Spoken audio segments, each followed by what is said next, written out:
ఈరోజు నా కుటుంబంలో మొన్ననే ఈ మధ్య మా మరిది గారిని చంపేశారు. ఆయన చనిపోయినాడు, ఆ బాధల్లో ఉన్నాం మేము. అయినా కూడా ఈరోజు నేను బయటికి రావాల్సి వచ్చిందని కూడా, మీ ముందు నిలబడాల్సి వచ్చిందని కూడా నేను మీ అందరికీ కూడా సవినయంగా మనవి చేస్తా ఉన్నాను. ఇవాళ 20 సంవత్సరాల కిందట రాజారెడ్డి, మా మామగారిని రాజారెడ్డి గారిని హత్య చేశారు. 9 ఏళ్ల కిందట రాజశేఖర రెడ్డి గారిని పోగొట్టుకున్నాం.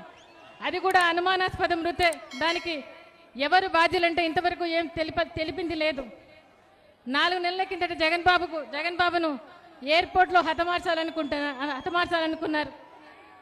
ఎయిర్పోర్ట్లోకి నేను ఇప్పుడు కూడా అడుగుతా ఉన్నాను, ఎయిర్పోర్ట్లోకి గుండు సూది కూడా పోలేంది కత్తులు ఎలా పోయినాయని అడుగుతా ఉన్నాను. ఇవాళ ఈరోజు మరి ఆ రోజు వాళ్ళలాగా నాటకాలు డ్రామాలు వేయటం నా కొడుకు తెలియదు కాబట్టి అందులో అందరినీ కూడా ఆ రోజు సమయస్ఫూర్తిగా ఎటువంటి నిర్ణయాలు తీసుకోవాకండి, శాంతి సమాధానంగా ఉండండి అని చెప్పి జగన్ బాబు బయలుదేరాడు. కానీ ఈరోజు ఏం చేస్తూ ఉన్నారని కూడా అడుగుతా ఉన్నా, అవతల పక్క వాళ్ళని కూడా అడుగుతున్నా. మరి ఈరోజు మొన్నటికి మొన్న మా మరిది వివేకానంద రెడ్డి గారిని హత్య చేశారు.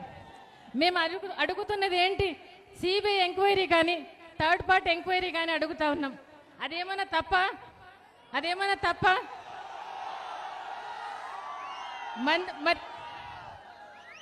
మరి ఎందుకు ఈరోజు సిబిఐ కానీ అప్పచెప్పడం లేదు ప్రభుత్వం అని అడుగుతా ఉన్నాను. ఇవాళ సిబిఐ కాకపోతే థర్డ్ పార్టీ ఎంక్వైరీ అప్పచెప్పొచ్చు కదా అని అడుగుతా ఉన్నాను. ఇవాళ కానీ చంద్రబాబు నాయుడు గారు ప్రతి మీటింగ్లో కూడా జగన్ బాబు చేశాడని చెప్పి మాట్లాడుతూ ఉన్నారు. ఇవాళ అలాంటి సంస్కృతి కాదు మా కుటుంబం బయట వాళ్ళకు కూడా ప్రాణాలు పెట్టే కుటుంబం. కానీ ఈరోజు మా కుటుంబం అట్లాంటి హత్యలు చేసుకునే కుటుంబం కాదని చెప్తా ఉందని. ఇవాళ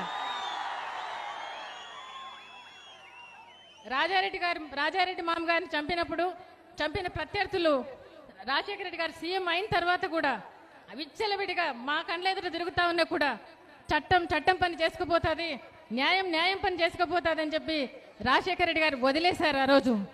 మరి సీఎంగా ఉండి ఏమైనా చేసిండొచ్చు, కానీ ఎందుకు చేయలేదు? అటువంటి కుటుంబం కాదని కూడా చెప్తా ఉన్నా.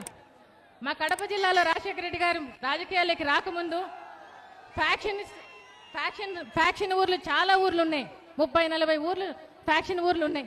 అటువంటిది రాజశేఖర రెడ్డి గారు, రాజారెడ్డి మామగారు వాళ్ళందరినీ రాజీలు చేసి 30-40 ఏళ్ళ నుంచి ఒకరికొకరు చంపుకునే కుటుంబాలను రాజీ చేసి ఈరోజు చట్టాపటాలు వేసుకొని తిరుగుతూ ఉన్నారు.